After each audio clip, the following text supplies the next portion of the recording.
Tape है, ठीक है, लगा दो।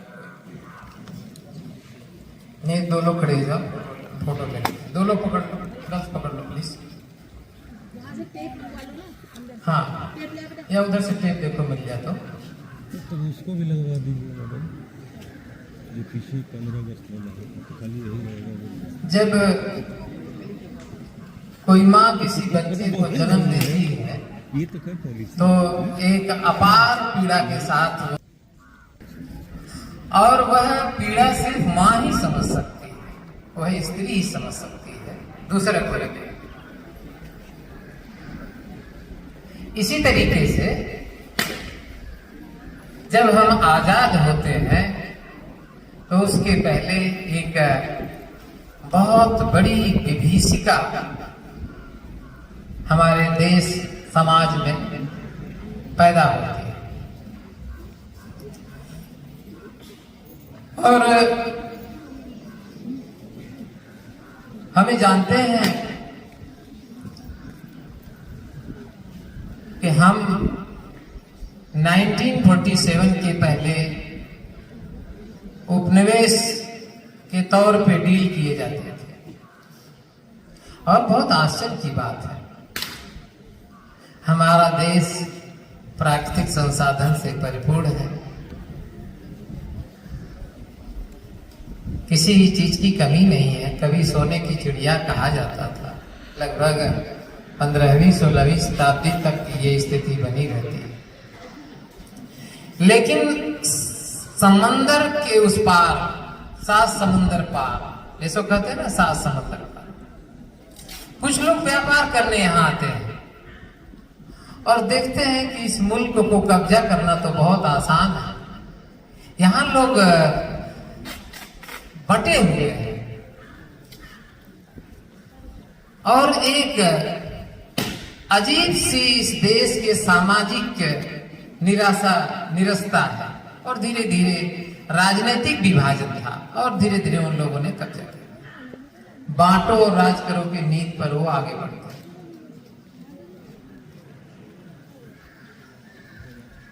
1942 के बाद अब ये लगने लगा था विश्व को, ब्रिटेन को, कि हमें इस देश को छोड़ के जाना पड़ेगा। सेकेंड वर्ल्ड वार दुनिया की बहुत सारी चीजों को बदल दिया। 1945 तक आते आते लगभग सारे उपनिवेशों में विद्रोह आंदोलन अपने अतिरेक पे चला गया। राष्ट्र के नाम पर और क्षेत्र के नाम पर कट्टरता मुझे लगता है किसी भी रूप में स्वीकार्य नहीं है। वो नफरत को जन्म देती है। नफरत जो है सांप्रदायिक हिंसा को जन्म देगा। हिंसा चाहे धर्म की होगी चाहे किसी भी तरह, वो सांप्रदायिक हिंसा को जन्म देगा। और हिंसा किसी भी समाज में स्वीकृत नहीं, किसी भी समाज में स्वीकृत नहीं। तो यह विभाजन, जो माएं अपने 2 बच्चों को फेंक दी उस धारा में, उन माओं पर क्या बीती होगी अंदाजा हम नहीं लगा पाएंगे। क्योंकि जिसकी उंगली कटती है दर्द वो ज्यादा अच्छे से महसूस करता है। हम एम्पैथेटिक हो सकते हैं, हम थोड़ा महसूस कर सकते हैं कि बहुत दर्द हो रही है, लेकिन जो है हम उस टेम्परामेंट में जाके नहीं फील कर सकते। तो ये सारी बातें हैं और आपको मैं धन्यवाद देता हूं। मैं धन्यवाद ज्ञापन के लिए मुझे आना था, लेकिन बीच में एक नया कोर्स मुझे मिल गया। तो हम बटेंगे नहीं, हम कट्टरता नहीं स्वीकार करेंगे। अपने भीतर नफरत का बीज हमारे भीतर कोई भी बोलने की कोशिश करता है तो हम उसे स्वीकार नहीं करेंगे।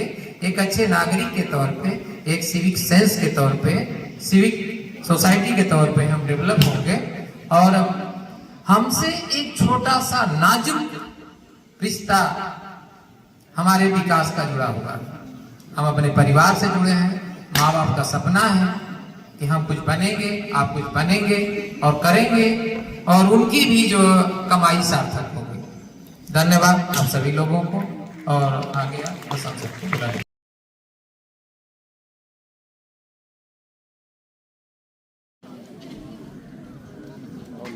और विभाजन की विभीषिका पोस्टर तैयार है, पूरा तैयार है, लेते आइए। एक फोटो ले लीजिए इस विभाजन की विभीषिका पर।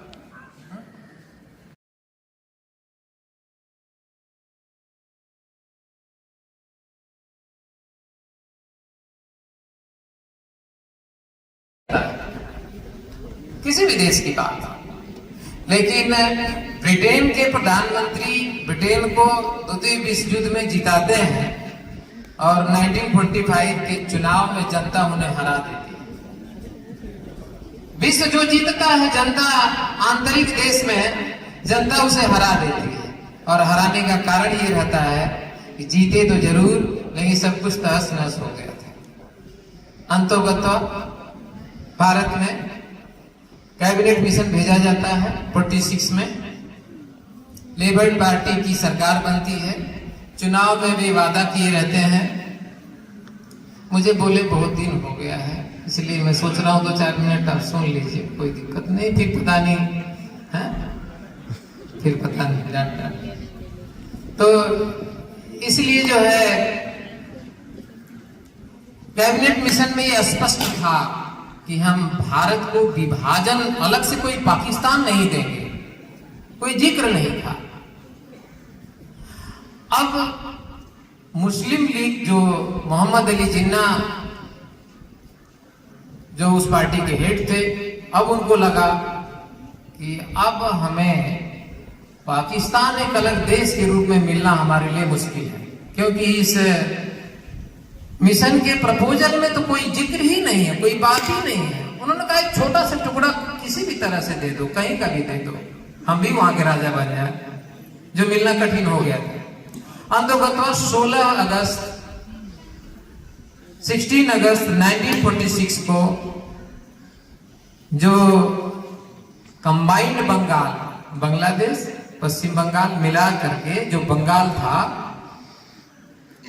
वो एक अब अपना एक अलग प्रस्ताव बनाते हैं, मुस्लिम लीग से एक प्रस्ताव पास करते हैं 16 अगस्त 1946 को, जिसका नाम है डायरेक्ट एक्शन डे, सीधी कार्रवाई दिवस।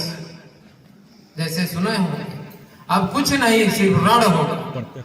मोहम्मद अली जिन्ना साहब कहते हैं कि अब सिर्फ रण होगा, और आप सीधे नहीं देंगे तो हम अपने दम पे ले लेंगे। और यहीं से शुरू होता है सांप्रदायिक हिंसा। 16 अगस्त 1946 में बंगाल के हिस्से से शुरू होता है,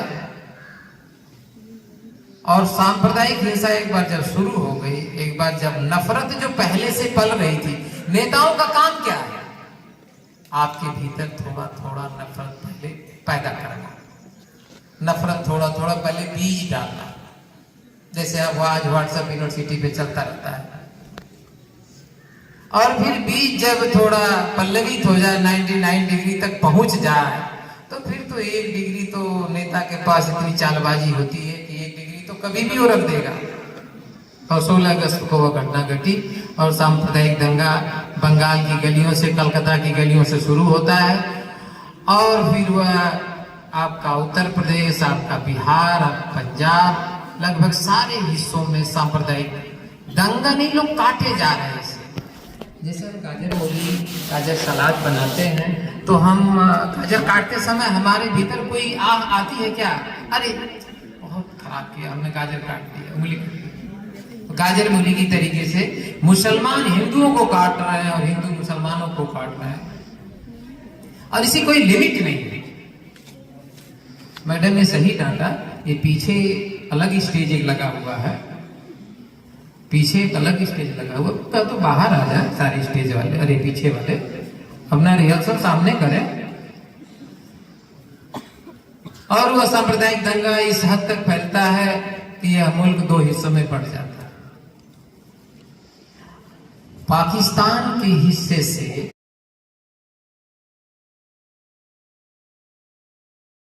जब जाती है तो नाविक कहता है कि अपनी सामानें फेंक दीजिए, नहीं तो यह नाव डूब जाएगी, सब लोग डूब जाएंगे।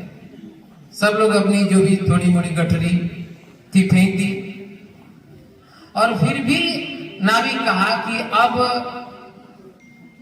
2 महिलाएं ऐसी हैं कि उनके पास 2 बच्चे हैं, या तो वो बच्चा छोड़ करके वो कूद जाए या तो बच्चे को फेंक दे। और उस मां की वेदना को मां महसूस कर सकती है कि उन 2 माओं ने अपने बच्चों को सिंध की धारा में फेंक दिया ताकि वो अपने मुल्क पहुंच जाए, हिंदुस्तान आ जाए। वहां से आप गदर फिल्म देखे होंगे, हालांकि बहुत ज्यादा ग्लैमराइज है, लेकिन उसमें इस चीज को, हिंसा को दिखाया गया है। और भी कई फिल्में इस तरीके से बनी है, अमृता प्रीतम के उपन्यास पर भी बनी है। यहां से जो ट्रेनें जा रही हैं उसमें लाशें भरी पड़ी हैं। हमारे जो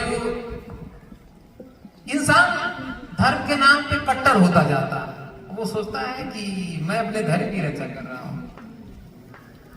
ज्यादा इसमें नौजवान होते हैं, नौजवान के पास खून की गर्मी बहुत ज्यादा होती है, कैसे तोड़ दूं, कैसे बाउंड्री लांग जाऊं, खून की गर्मी बहुत होती है। जोश देखिए, सही हमारे हसन सर ने कहा, हसन सर ने सही कहा, अब खून खराबे की बात नहीं है, अब बात टेक्नोलॉजी की हो गई। और पूरा विश्व चीन से परेशान है।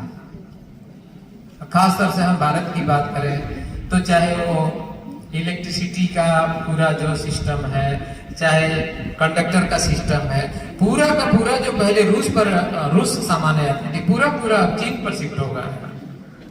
ये बहुत बड़ी मजबूरी बन गई है। हम होंगे कायाम झंडा लेकर के और तलवार लेकर के भाजते रहिए ना, वो एक अपना सॉफ्टवेयर बनाएगा और इसी को न्यू कोलोनिज्म कहा गया है, नव उपनिवेशवाद। आप कल्पना करिए, हमको लगता है हम चुनाव लड़ रहे हैं, चुनाव जीत रहे हैं, और वो 4-6 एप्लीकेशन बनाए हैं, एक व्हाट्सएप, एक फेसबुक, एक ट्विटर, और आपके हमारे दुनिया के सारे देशों के चुनाव को प्रभावित कर रहे हैं। सारा डाटा उनके पास है। हमको लगता है कि हमारा मोबाइल, हमारा घर का एड्रेस, हमारा लेकर के वो क्या करेंगे, वो गोल्ड इकट्ठा कर लिए हैं, डाटा इकट्ठा करके। आज के 20 साल 50 साल बाद उसी डाटे को अभी भी वो डाटा ट्रांसफर कर रहे हैं, बेच रहे हैं। तो हम एक नए उपनिवेशवाद में प्रवेश कर गए हैं, जिसमें सारे के सारे एप्लीकेशन, सारे के सारी टेक्नोलॉजी पर हम आश्रित हो गए। जैसे एक घटना को और याद दिला दूं, ट्रंप महोदय और यूक्रेन के प्रेसिडेंट जेलेंस्की के बीच झड़प हो गई। तो एलन मस्क ने कहा, एलन मस्क का नाम तो सुना ही होंगे, हम बहुत कंफर्ट जोन में रहते हैं, क्या झूठ है, मॉर्निंग ड्यूटी में क्या आ जाए, है कि नहीं, सुपरवाइज में क्या आ जाए, थोड़ा सो ले, थोड़ा मोबाइल चला ले सुबह तक, कौन देख रहा है, कोई नहीं देख रहा है। एलन मस्क कभी कंफर्ट जोन में नहीं रहा, जो उसका डिटेल पढ़ा गया। कंफर्ट जोन में नहीं, 16, 18, 22 घंटे जगह है, 24-48 घंटे तक जगह हो, काम कर रहा है। एलन मस्क ने कहा कि तुम सोच रहे हो कि तुम अपने भरोसे युद्ध जीत रहे हो, वहां से सारी सैटेलाइट में ट्रांसफर कर दूंगा। जिन हथियारों के बल पे आप, सारे हथियार तो सब डिजिटलाइज्ड हैं, सब जो है सैटेलाइट से, मैं सैटेलाइट ट्रांसफर कर लूंगा उधर से, तो खत्म हो जाओगे।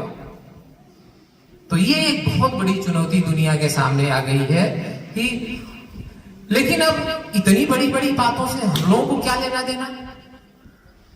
आप स्टूडेंट हैं, मैं टीचर हूं, इसको हमको आपको क्या लेना देना है। हम तो आराम से कुछ लोगों के कट्टर विचारों से प्रभावित होकर के तलवार लेके निकल लेंगे। अभी जो धर्म है, हमारा धर्म है पढ़ाना। विकास का मतलब और राष्ट्रवाद का मतलब ये नहीं है कि हम तलवार लेकर के सीमा पर खड़े रहेंगे तभी हम राष्ट्रवादी हैं और तभी हम देश की सेवा कर रहे हैं। एक मजदूर भी जो काम कर रहा है वो भी देश की सेवा ही कर रहा है। और मुझे लगता है वो ज्यादा तन्मयता से कर रहा है। और आप स्टूडेंट हैं, आप पढ़ नहीं रहे हैं, आप रेमेडियल नहीं आ पा रहे हैं, आप सुपरवाइज नहीं आ पा रहे हैं, और आपको यहाँ बैठने में शर्म आ रही है, तो ये तो बड़े क्वेश्चन मार्क की बात है। हाँ? हम लोग नवोदय विद्यालय एक बहुत पुरानी संस्था हो गई, 85-86 से बनी।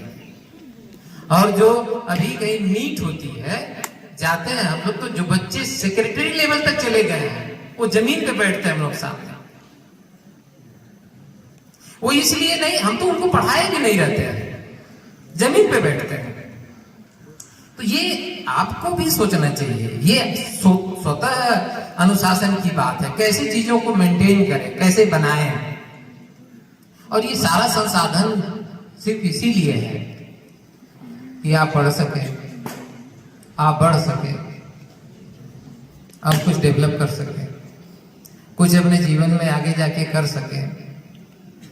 और हम आप यदि नहीं शामिल हो पा रहे हैं, हम आपको पढ़ाए नहीं, और आप रेमेडियल सुपरवाइजर आए नहीं, मॉर्निंग पीटी ज्वाइन न करें, तो फिर ये सब बड़े आदर्श की बातें करना, इसका कोई मतलब नहीं है। मुझे तो लगता है कोई मतलब नहीं। तो पहले